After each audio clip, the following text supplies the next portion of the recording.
Like it's gonna help if I tell you no. We're here with the Queen of Inspiration. She's starting to Oh, warm up to that title, folks. You know uh, it's true. not warming up to it, just sadly getting used to you saying it.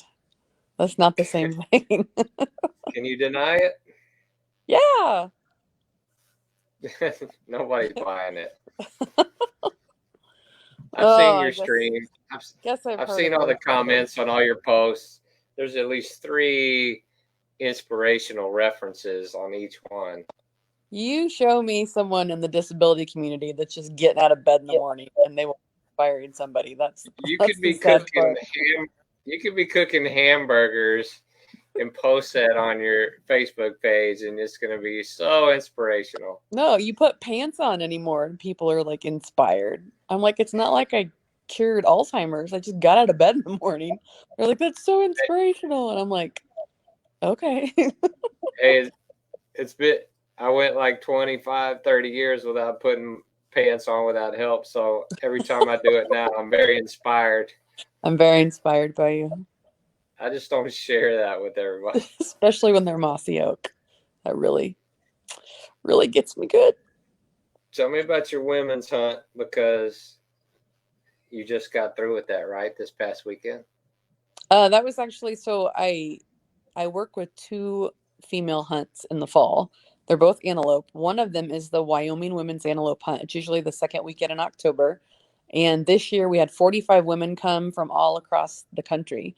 And they come from, all the way East Coast, West Coast, everything in between, as well as Wyoming. We go to a big private ranch on the eastern side of the state near Sheridan and Buffalo. And the whole weekend is a fundraiser for the Wyoming Women's Foundation, which is all about women's self sufficiency and opportunities for girls. And so it's really neat because the entire weekend is about camaraderie and mentoring and setting women up with other women who have been hunting for a while so that they have that peer relationship. And so we send them out on a lot of private ranches in the area 2 by 2. We usually put a more experienced hunter with a less experienced hunter and send them out to hunt antelope. And the cool thing is when they harvest and come back, it's not over.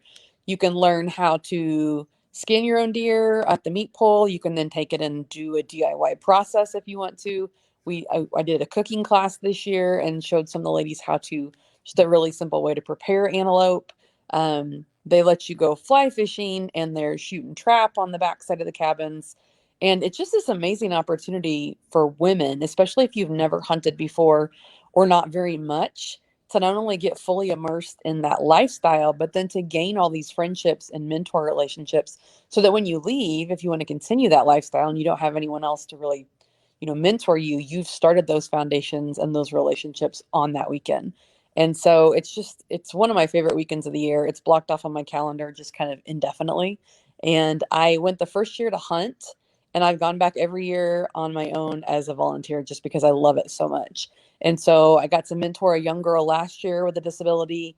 This year I helped run the meat pole and did the cooking class and got to give out all the awards on Saturday night. But it's just an amazing weekend. I recommend any lady that's interested in, if you've never got into hunting before, if it's something you've always wanted to try but you're a little nervous about it or you just don't have anybody to take you, that's what that weekend is all about. And it's about, like I said, building those relationships and really just getting more people, more women into the outdoors and really empowering them in that way. And so So that's the who Wyoming sponsors Women's Antelope Hunt. who sponsors that? How did that get started? So it was started as a fundraiser, like I said, for the Wyoming Women's Foundation. This year was our ninth year. So next year it will be a full 10 years that we've been doing it. And so all the money that's raised goes to the Wyoming Women's Foundation. But the neat thing is there's three different ways you can go to the hunt. You can either pay to go as an individual, you can be sponsored by a business. So a lot of the gun manufacturers and oil companies and ammunition manufacturers, they will look in their ranks of employees for women who don't have an opportunity maybe to go hunt on their own, and they will send them as part of like that Send team. someone. Oh, Yep. cool. So it's really cool. So each group will have a team, but then you can also go on a scholarship, and so money is donated specifically every year and set aside for scholarship recipients. And come March or April, they open it all up.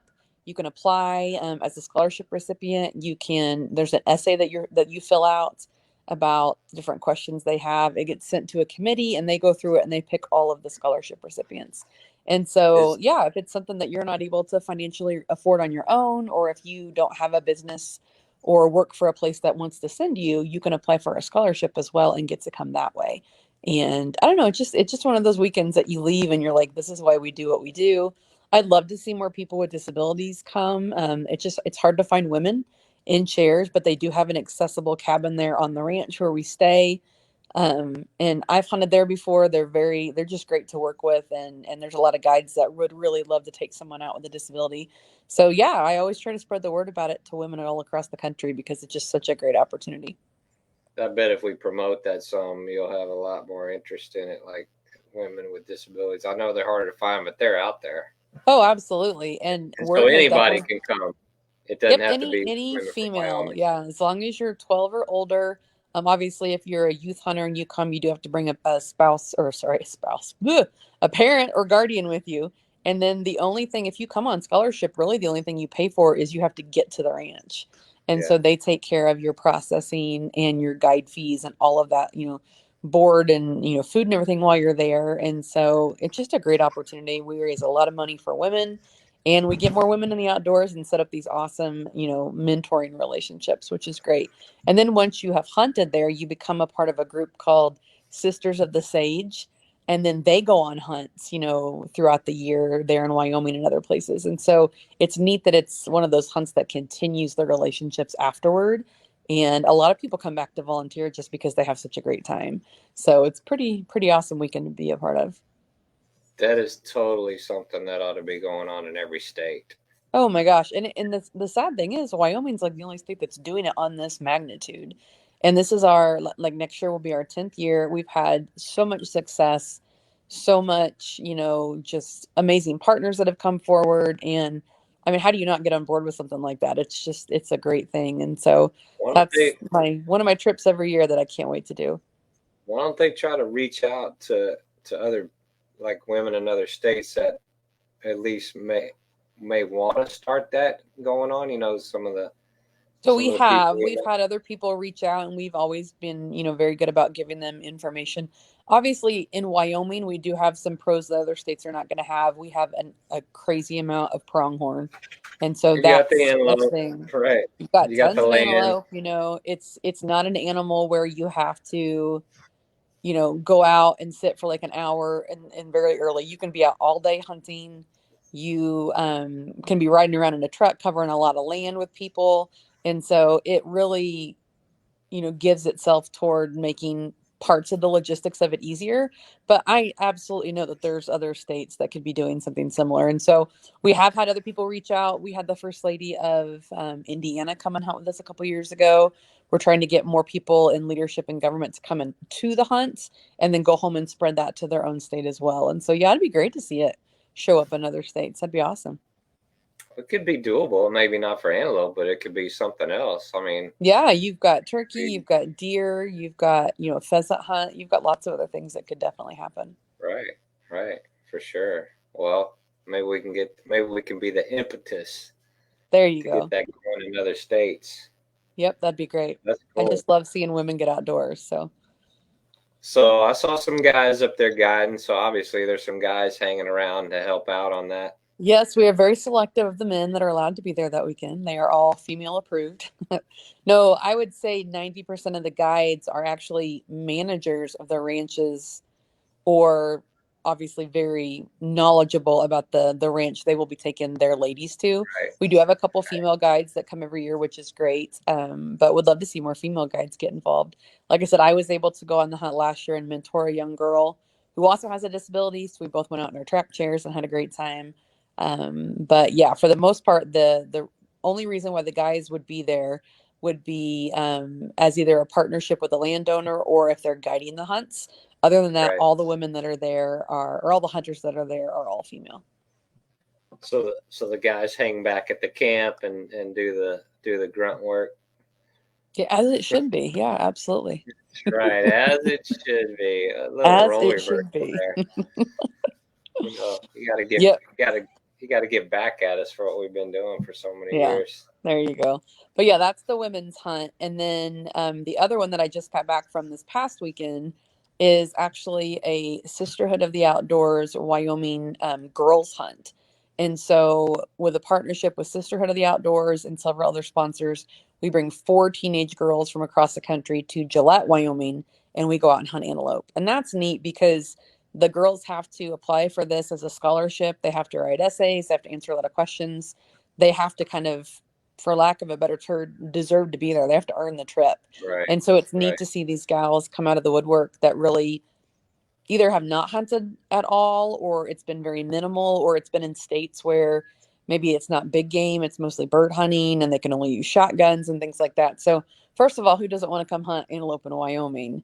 But to get to come and I then bring do. one of your family members with you, I mean, it's just a great experience. And that's neat because again, it builds camaraderie with the teen girls that are there, but then it also builds a mentor relationship with the female mentors that are there. And so we get to take them out, and that one is run by a female outfitter with Crazy Horn Outfitters out of Gillette. It's run by totally all female mentors. I mean, we get the girls out there, we take them to the right spot, show them how to shoot, help them sight their rifles in, help them field dress the animal, take it to tax. I mean, they are literally involved start to finish, and it's all run by females. And so that one's really neat just because it shows the younger generation what's possible. And then it kind of is nice for us, which is the older generation, to see those young girls coming up and how involved they are and how excited they are to get out into the outdoors and do that. And so that's another one that's on my calendar indefinitely. Those are two of my favorite weekends in October for the year. Well, when are you gonna hunt? Did you hunt this year? Did you antelope hunt? So I did not draw anything this year except for a late season cow tag. And so that opens, technically it opens on my birthday, so the 16th of this month, but I have a permit to go in 5 days early. So I'll be going in the weekend before. Right now we just need some weather. We haven't had tons of, it's a beautiful fall day today, which is great if you're going to be outside, but it's not great if you're looking for elk to be pushed down out of the mountains. And so we're hoping to get some weather coming here the next week or so. We'll go up that first weekend and hopefully see something. If not, we'll scout out some different locations, and then we'll be going pretty much every long weekend into December until the tag closes. So hopefully I can get that cow tag filled and yeah, put some meat in the freezer. You need to get her early while you got the first crack at them.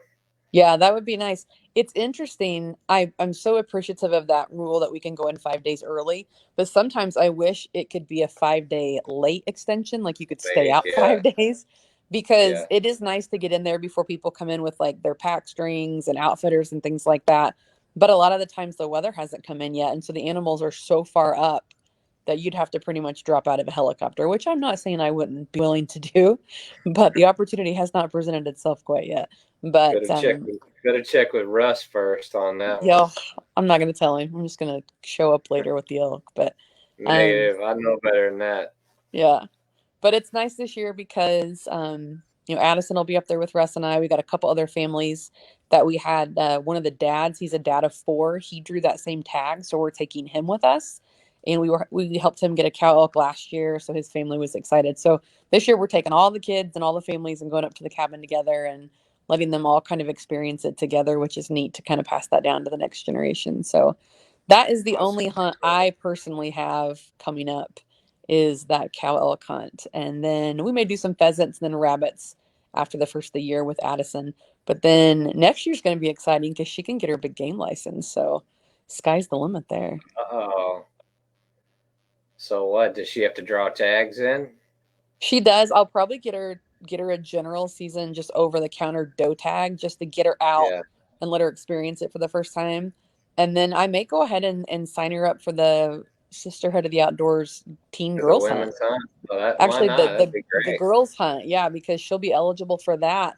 And then when she gets, a little bit older, sign her up for the women's hunt too. I mean, she could technically go next year, but I'd like to kind of spread it out a little bit.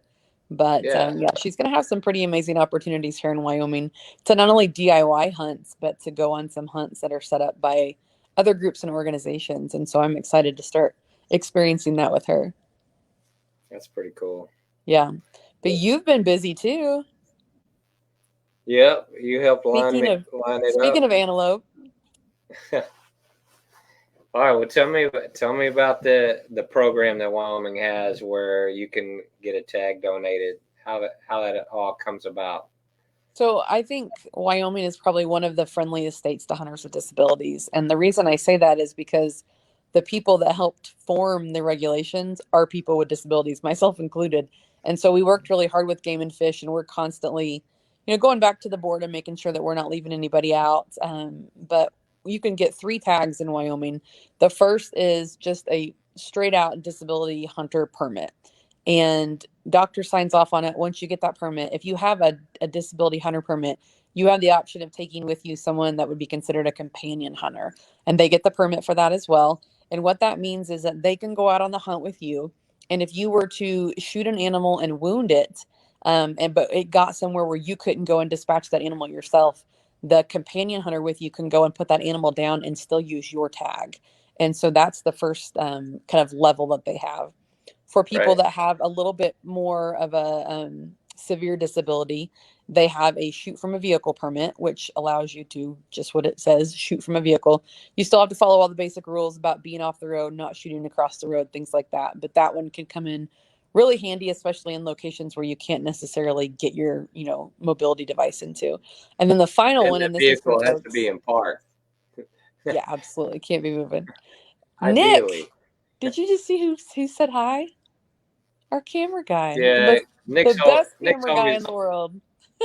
Nick's always got to try to jump in there and steal a little thunder, ride some Which, by the way, I coattails. just gave somebody your name this past weekend that's looking for some video stuff done. So there you go, Nick. But then the third level is for the most extreme disabilities, and that's that 5-day extension permit, and that allows you to actually go in 5 days early on your elk, deer, or antelope tag. And that one was one that it just made a huge difference to a lot of people that aren't able to hop on an animal and go crazy all the way up in the mountains, that they can get in there hopefully, before the competition gets super crazy and the animals have all gotten pushed around and things like that. Right. And Right. so, yeah, those are the 3 levels of tags that you can get in Wyoming. But again, super helpful for the disability population and people that want to get outside and hunt and just don't feel like they can do it. It helps them out, levels the playing field a little bit more, and gives them a better chance of being successful. What about when I got my tag that I just went on the hunt on that gets donated? How does Oh, yeah, somebody sorry. That was what you asked donate me, and a tag? I totally ignored That's it. the most important.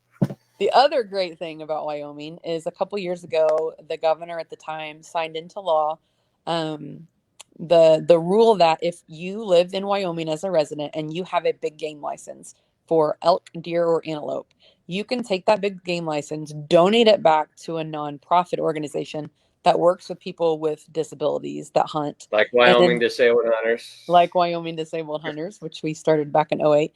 And they in turn then can take that same tag and give it, pretty much donate it for free to a resident or non-resident that has a disability. And so obviously for non-residents, those tags can be not only really hard to draw, but incredibly expensive. And so we could have somebody that has even an over-the-counter tag, the general tag, or a tag that they have drawn through the lottery system, and then they can turn around and donate it, which is just an amazing opportunity for people within the state to give back and to take advantage of the fact that it's a little bit easier and less expensive for them to draw those tags, and then give them to people that may not ever have the opportunity to have them. So, which leads into getting the phone call. And it was a gentleman I've worked with in the past, and he said, "Hey, I've got an antelope tag down in southern Wyoming. It's in a private area. This guy wants to donate it to someone with a disability. Do you know of anybody that would want this tag?" And I sat there for a while and thought about it and went through a lot of names. No, I'm just kidding. My first thought, obviously, was Mr. Chad Walliger, because I knew you'd been Obviously. wanting to come up and, chase some pronghorn around in Wyoming.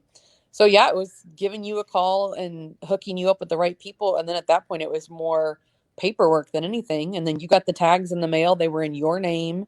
And then you can kind of take it from there to tell everybody what happened. Well, so the coolest thing, well, two cool things about that hunt. One of them was learning how to get that Onyx app because I've never gotten it before to go hunt when you DIY hunt. That you can get the whole state of Wyoming and it shows you where the public and private is and where you are at all times, Mm-hmm. which is really super cool. and I'm new to the party, so I was, you know, I went over it with Tev a bunch. He was kind of trying to give me the Lay of the land. quick book version of it, the cheat book, the one Onyx for Dummies, and so many cool things you can do with that. I mean, you can mark places of interest that you've seen, places where you've seen animals. Yep.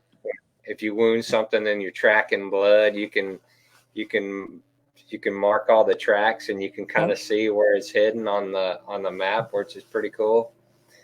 Just, I mean, the main thing is it shows you where you are and where you can and cannot hunt. That's the big thing. Yeah. We have so much public land, but then we have private land, and then there's forests, and there's just all these different hunter access areas and stuff like that. So it's definitely important to know where you are at all times. Yeah, I'm as soon as we get done with this podcast, I'm gonna purchase New Mexico, because I'm going this week. Saturday we're leaving to go on a mule deer hunt, so I'm gonna have, I need it's like $30 for each state, or you know, you can pay $100 to have every state to get them all. To get them all per year, but I only need Wyoming and New Mexico this year, so I'm gonna just do state by state. But that was, I don't even know if they had it the last time we went hunting in New Mexico, because it's been a while since we were on our own anyway. Well, I mean, those apps are just getting so progressive, and there's just so much more information in them all the time. But I don't know. I love stuff like that just keeps you safe. It keeps you ethical. It keeps you, you know, on the right track toward making sure that you're staying where you're supposed to be. But I also like the fact that, like you said, you know, you can track animals and you can mark blood trails and things like that, because that's only going to lead to more harvests, more successful harvests, and less animals being kind of left out where people can't get to them. So technology can be a good thing. The second coolest thing was I got to borrow that Outrider USA Coyote on this hunt. Yes. So tell us all about that. That was it was kind of like the first trial with that, because they had never, you know, they're just wanting to get into the hunting part of it for us with that bike. And it's, you know, they were like, okay, take it and see what happens. I mean, we were just kind of don't you love being a guinea pig? Yeah, just as Stacy and I were there, we met them a couple months ago, and we were like, okay, why don't we do this, you know, to make it a little easier to get onto, you know, trying to figure out, okay, how are we going to do a gun rest? How am I going to carry my rifle? Ended up sitting perfectly, like kind of in my lap, just the way that thing is set up. So I can see a future down the road where we're going to have like a gun mount, so that your gun is sitting right there where you need to grab it. Yep. And it rides perfectly. And of course, my idea was how to put that silhouette decoy on the front.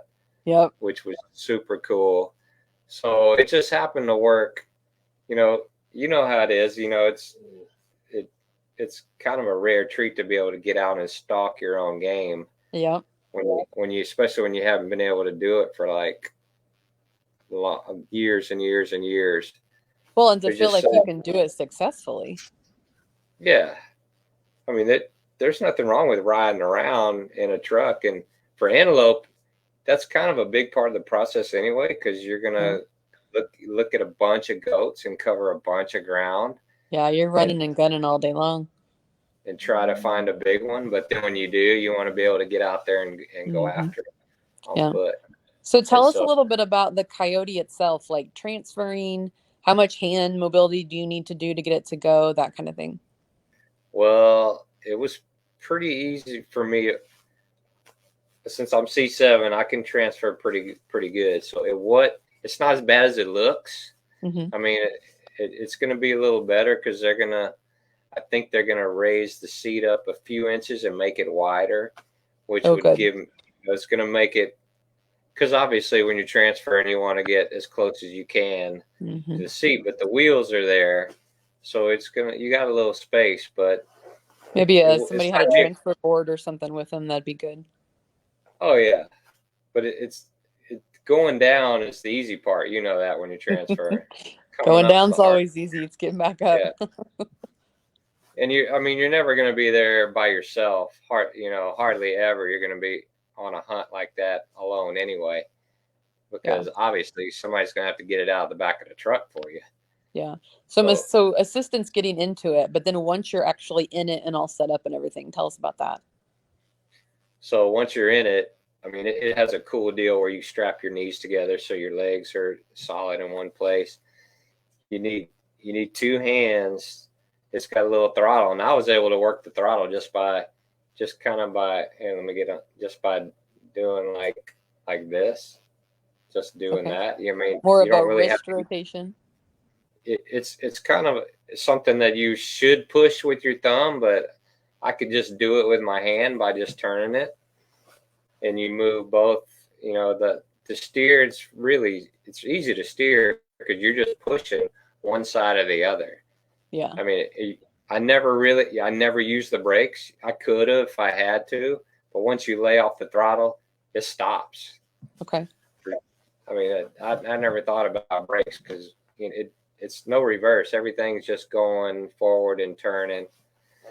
It's got a lot of power, and it'll go a long way on a charge. It needs to be a little higher because after I shot my goat, I want to say I got lucky, but I had to make a good shot to get this goat because we had to act kind of fast. Yeah, that's goats. We thought we were kind of down off a little rise, and we're like, okay, he's over this little rise on this flat behind it. And so by the time we got out and set up, we started heading that way. I looked over to my left, and I saw him about 300 yards off. So I was like, nope. I was like, this isn't going to work, because we went down a little 2-track road, and then another one was cutting through the sage. And I was like, well, we circled back real quick to kind of flank him. He was with a group of does. So we got a little closer and then paralleled him again. Once we figured I was about a couple hundred yards. And when the does took off, I was like, all right, this, Evan was with me because he was videoing, taking pics. And Evan's like, I don't see him. I was like, there he is. He was standing there watching us, just trying to figure out what we were. Yeah. And I told him, I was like, we got to shoot from here. So he grabbed that tripod off the back, the Jim Shockey one. Yep, trigger stick. You can put out real quick and have the height where I want it.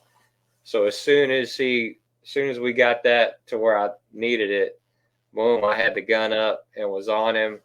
And everyone, after I shot, I was like, did you get it? He goes, no, you shot way too fast. I was like, dude, he was about to go. It was time to shoot. There was no time to wait. Sometimes you guess gotta go. Yeah, I wasn't waiting on him. The funny part was, not funny part, but we kind of when Justin Stacy drove it to Garwood for me to try, when we were trying to figure out how I was going to shoot off of it, my scope, it was shooting low, and it was shooting low because we re-sighted it in for you when you shot your Axis in April. I never re-sighted it in for me, and I was like it shouldn't be that low. So when we got up there, it was blowing snow and stuff. We never had time to shoot it. I was like, well, I elevated about. I had a lot of room on him, on his body to elevate, because he was I had neck to shoot at, and so I elevated, ended up hitting him just right. Perfect. Just low, like right in the chest where I wanted. And then I was like, I know what happened. It's because we redid it just for the Queen, and I never brought it back to where I needed it. So that sounds like a personal problem on your fault. I got high centered a couple of times trying to get to him after I shot, because he didn't go very far. So going over sagebrush and stuff, it's probably like a track chair. You should probably put the wheel over the thing that's in the way and not like the undercarriage. Well, right. I did most of that, but some of that I couldn't be avoided. But yeah, some of that sagebrush is pretty nasty. They're going to raise it up a little bit. All it needs is about 3 more inches of clearance. and the 4-wheel drive version is going to have way more power. It's Yeah. gonna. I mean, they're gonna build that one with hunting in mind, Yeah. which I And you can't. said I can't. it's completely electrical, correct? It's all electric, Yeah. so super quiet. It's gonna. It's gonna be so much fun. That low profile. I actually I need to get like a cow elk silhouette decoy on there. There you go. Because that antelope was cool, but you could still see too much behind it because it was Yeah. a little small. Well, I think where I would use something like that would be in archery because, when we go up in the public lands in Wyoming, occasionally you might find a water hole or a wallow or something like that you can sit at. But for the most part, you're doing a lot of walking around and wheeling around and stuff like that. And if I had something like that, I could probably get somewhere and call and have a decoy on the front and see if I couldn't get a bull to come in close enough for archery. But Well, yeah, that'd be you're pretty either exciting gonna to do. you're either gonna have a decoy or you're gonna have like that ghillie wrap that I had, that 9 foot by 30 inches, where you can Yep. just Drape the whole throw thing. it around the whole chair real quick, and then just hide in the bush, just like the able bodies do. You can. Yep. It's gonna work for archery someday. Yep. When we were there trying it out with them, I was like, dude, this is the first thing I've seen where I was like, this could work for archery elk someday on foot. Yeah. That's the one thing that has been on my list for a while. And it's like until I find the right thing. I thought for a while going in on horseback, but even then you can't shoot from horseback. And so you still gotta have something else to transfer into. So this might But be the answer to that. this thing is going to have so much range. You could probably drive it wherever they're going on horses. You could drive it up to the cabin and hunt in it for 4 or 5 days, and Yeah. then come back and not even need a recharge. Yeah. That's awesome. That's the biggest Yeah. thing I think that holds a lot of the other bigger equipment pieces back that are all terrain is just the battery charge. It just takes so much battery on Yeah. those things that, especially if the weather's cold, it drains the batteries and things. So Oh I my think God. that's what I'm excited most about is the range that you can take this out on.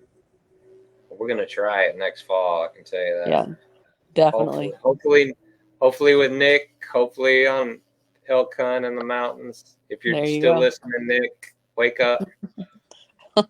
Hopefully he's editing right now, right? He's getting our next Yeah, episode get ready. back to editing, and I'm gonna do some voiceover stuff for him tonight. Maybe he's gonna get you to do some. We'll see. There you go. And then you've got when do you leave for your mule deer hunt? Saturday morning, as soon as we go Saturday. duck hunt, I got it. Well, it's opening weekend of duck and deer, and we always have, the same guys show up. It's tradition. Sure. I have to at least hunt one morning. You have to at least make an appearance. Yeah, I got to be a part of it. Nothing ever lasts forever, but You got to grace him with your weekend. presence before you run off to another hunt. It's opening weekend in Texas. We got to go look at deer and sit around a campfire and grill some steaks and kill some ducks and There some you go. deer and all that Sounds good like stuff. a good weekend. So then you guys will drive to Okay. New Mexico, and how long will you be there? Well, the season actually opens on Saturday. It's 5 days, Okay. so we're gonna get there on Sunday evening and hunt Monday, Tuesday, Wednesday. Gotcha. Well, hopefully we'll be doing this again in a couple weeks and talking about your big buck. We will. We'll talk about girl power because my guide is a girl. Awesome. See, I love hearing about more women out there guiding. She's super cool. You're gonna hunt with her someday. Hopefully, she's a elk calling champion. Love it. Many times over. Yeah, she thinks she knows a lot about elk. We'll see. Yeah. Sounds like she's pretty knowledgeable. She is. I can't wait to get. We hunted elk one time, but it wasn't the big tag on the public, on the big unit. So yeah, we're gonna get there one day. Yeah, very cool. Very cool. Well, I can't wait to hear about it and see pictures. And are you taking the coyote on this trip? You said. No, it's too iffy. I mean, you need the weather to to get the mule deer down out of the mountains of Colorado to come into that unit. So we actually probably don't have enough room in the truck to take it with all the stuff. It's going to be 3 of us. We could. You're going to need a custom Able Outdoors trailer soon for all of your gear. I know. We're going to have. We're going to be taking a boat because we're hunting all around Navajo Lake. Oh, okay. So I know we can't take that thing on the boat. Yeah. But we're going to be doing some stuff with it. So much equipment, so little time. Yeah. Oh, it's going to be a fun year next year. Oh, yeah. Yep. Tell Nick to get ready, get his calendar out. Start marking us down. All right. We'll talk soon. All right. Sounds like a plan. Keep us posted over the weekend. Yep. It was fun. But all the women that are interested in your deal will have to post some info up about where they can go and get on that. Wyoming Women's Antelope Hunt and the Sisterhood of the Outdoors Wyoming Girls Hunt. Those are the 2 that we were talking about. Applications, obviously, with them just finishing up here, won't open up again until after the first of the year, but we'll make sure and post the information and get the word out there so people can be watching for it on the Able Outdoors site. We'll get the word out. That's what we do. That's what we do. All right, Ash. Thanks for coming on. Yep, anytime. Have a good weekend. We'll do it again. Thanks. All right. See ya. Thanks, Chad. See ya. Bye. Bye.